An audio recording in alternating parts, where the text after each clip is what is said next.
Hello guys, welcome back to the channel and welcome back to elite wrestling. तो guys आज इस video के अंदर हम करने वाले हैं कल होने वाले डायनामाइट शो का प्रीव्यू, जो कि मेरे हिसाब से एक काफी बड़ा डायनामाइट शो साबित हो सकता है, क्योंकि गाइज कल के डायनामाइट शो के लिए AEW ने काफी बड़ी बड़ी चीजें पहले से ही एडवर्टाइज की है। जिन सब चीजों के बारे में आज इस वीडियो के अंदर हम बात करने वाले हैं और हम करेंगे कल के डायनामाइट शो का प्रीव्यू। तो ये सब बातें जानने के लिए ये वीडियो एकदम आखिर तक जरूर देखना और ऐसे ही AEW से रिलेटेड हर एक न्यूज, रूमर और अपडेट और AEW के हर एक शो का रिव्यू पाने के लिए हमारे चैनल को सब्सक्राइब करना मत भूलना। पर गाइज अब ज्यादा देर न लगाते हुए चलिए वीडियो शुरू करते हैं और बात करते हैं कल होने वाले डायनामाइट शो की और जानते हैं कल के डायनामाइट शो के लिए AEW ने कौन कौन सी चीजें पहले से ही एडवर्टाइज की है और हमें कल के डायनामाइट शो पर कौन कौन सी चीजें देखने को मिल सकती है। तो गाइज सबसे पहली चीज जो कि AEW ने कल के डायनामाइट शो के लिए ऑफिशियली एडवर्टाइज की है वो ये है कि हमें कल के डायनामाइट शो पर कॉन्टिनेंटल क्लासिक टूर्नामेंट के गोल्ड लीग का एक 1-on-1 मैच दिखाई देने वाला है, जहां पर जे व्हाइट जे लीथल को फेस करेंगे।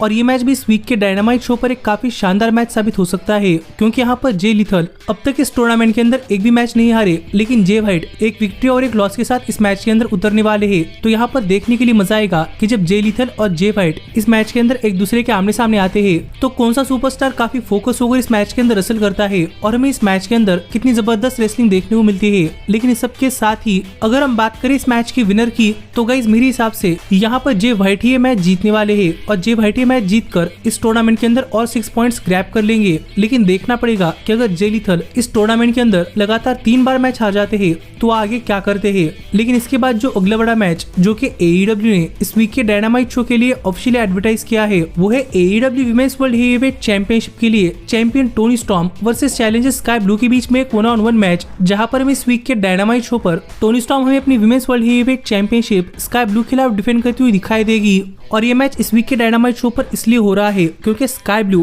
टोनी स्टॉर्म की विमेंस वर्ल्ड चैंपियनशिप के लिए नंबर 1 कंटेंडर बन चुकी है और मुझे लगता है कि प्रोबेबली ये मैच टोनी स्टॉर्म की इस कैरेक्टर के साथ उनका पहला मैच होगा जहां पर वो अपनी चैंपियनशिप डिफेंड करेंगी। तो यहाँ पर देखने के लिए मजा आएगा कि जब टोनी स्टॉर्म और स्काई ब्लू एक दूसरे के खिलाफ जाते हैं तो यहाँ पर इस मैच के अंदर दोनों की परफॉर्मेंस कैसी होती है और क्या यहाँ पर स्काई ब्लू टोनी स्टॉर्म जैसे बहुत ही बड़े सुपरस्टार के सामने टिक पाती है या नहीं। लेकिन इस सब के साथ ही अगर हम बात करें इस मैच की विनर की, तो मेरे हिसाब से यहाँ पर टोनी स्टॉर्म ही ये मैच जीतने वाली है, क्योंकि वो अभी अभी AEW विमेंस वर्ल्ड चैंपियन बनी है और मुझे नहीं लगता कि टोनी स्टॉर्म ये चैंपियनशिप इतनी जल्दी हारेंगी। पर इसके साथ ही जो अगला बड़ा मैच जो कि AEW ने इस वीक के डायनामाइट शो के लिए ऑफिशियली एडवर्टाइज किया है वो ये है कि हम इस वीक के डायनामाइट शो पर कॉन्टिनेंटल क्लासिक टूर्नामेंट के गोल्ड लीग के अंदर स्वर्व एक 1-on-1 मैच में मार्क ब्रिस्को को फेस करते हुए दिखाई देने वाले हैं। जहां पर देखा जाए तो अब तक स्वर्व स्ट्रिकलैंड का इस टूर्नामेंट के अंदर रिकॉर्ड काफी जबरदस्त रहा है और वो अपने पिछले दोनों ही मैचेस जीत चुके हैं। पर मार्क ब्रिस्को के साथ ऐसा नहीं है, क्योंकि मार्क ब्रिस्को अपने पिछले दोनों ही मैचेस हारते हुए आ रहे हैं। इसीलिए यहाँ पर देखने के लिए मजा आएगा कि जब इस टूर्नामेंट का मोस्ट सक्सेसफुल रेसलर इस टूर्नामेंट के सबसे कम सक्सेसफुल रेसलर के साथ आमने सामने आता है तो ये मैच कितना जबरदस्त होता है और हमें इस मैच के अंदर दोनों ही स्टार्स की इतनी जबरदस्त परफॉर्मेंस देखने को मिलती है।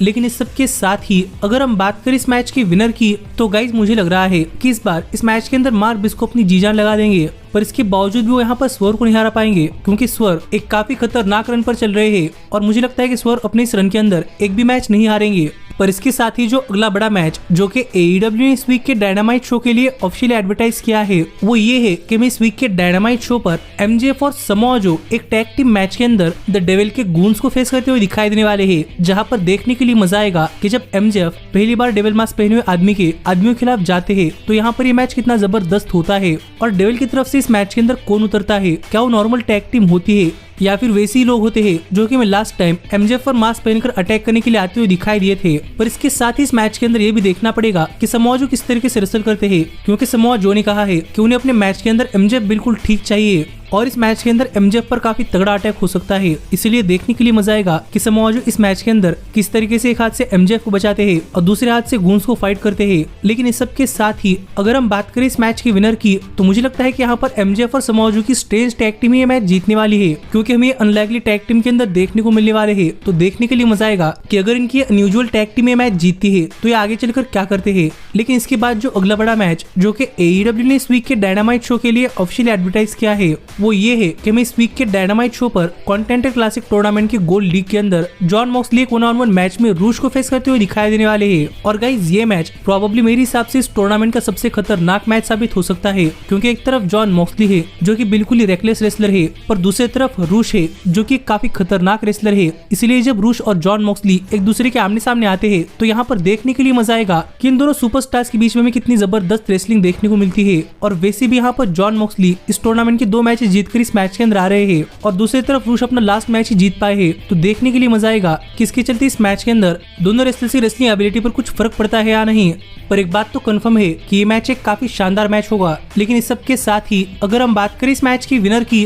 तो गाइज मेरे हिसाब से यहाँ पर ये मैच एक टाइम लिमिट ड्रॉ के अंदर खत्म हो सकता है, क्योंकि यहाँ पर जॉन मॉक्सली और रूस दोनों ही काफी जबरदस्त रेसलर है। और मुझे लगता है कि अगर AEW यहाँ पर रूस को भी एक काफी बड़ा सुपरस्टार मानती है तो ये मैच एक ड्रॉ के अंदर खत्म होगा। पर अगर AEW जॉन मॉक्सली पर काफी ज्यादा ही भरोसा कर रही है तो यहाँ पर जॉन मॉक्सली मैच काफी आसानी से जीत सकते हैं। पर मेरे हिसाब से इस मैच के ड्रॉ होने के काफी ज्यादा चांसेस है, जिस पर आपका क्या कहना है आप मुझे कमेंट कर बताइए। लेकिन इस सब के साथ ही जो अगली और आखिरी बड़ी चीज जो कि AEW ने इस वीक के डायनामाइट शो के लिए ऑफिशियली एडवर्टाइज की है, वो ये है कि हम इस वीक के डायनामाइट शो पर क्रिश्चियन केज हमें एक 1-on-1 मैच के अंदर अपनी TNT चैंपियनशिप एडम कोपलैंड खिलाफ डिफेंड करते हुए दिखाई देने वाले हैं। और अगर हम बात करें इस मैच के बैक स्टोरी की, तो गाइस इस मैच की बैक स्टोरी भी काफी जबरदस्त है, क्योंकि जब क्रिश्चियन केज AEW के अंदर अपना सबसे जबरदस्त हील वर्क कर रहे थे तो इसी बीच एडम कोपलैंड AEW के अंदर आए हैं। और यहाँ पर एडम कोपलैंड क्रिश्चियन केज के साथ एक टैग टीम के अंदर काम करना चाहते थे, लेकिन क्रिश्चियन केज ने करने के लिए मना कर दिया, क्योंकि उन्हें लगता है कि क्रिश्चियन केज जब भी टॉप पर होंगे तब एडम कोपलैंड वहां पर आकर क्रिश्चियन केज की स्पॉटलाइट छीनेंगे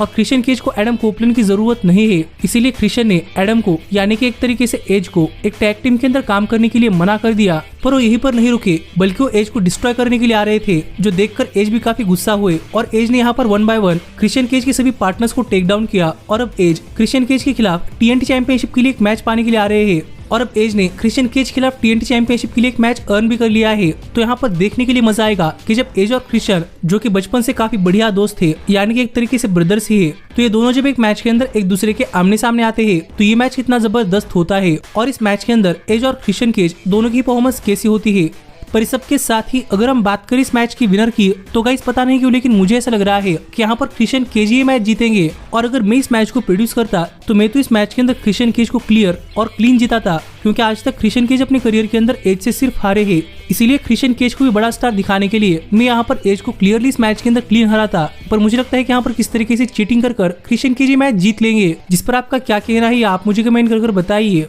और आपके हिसाब से ये मैच कौन जीतेगा। पर ऐसे ही AEW से रिलेटेड हर एक न्यूज, रूमर और अपडेट और AEW के हर एक शो का रिव्यू पाने के लिए हमारे चैनल को सब्सक्राइब करना मत भूलना। लेकिन अब मैं मिलता हूँ आपसे अगली वीडियो के अंदर, पर तब तक stay healthy, stay happy and keep watching elite wrestling. Hey, did you like that video? Click the screen for more.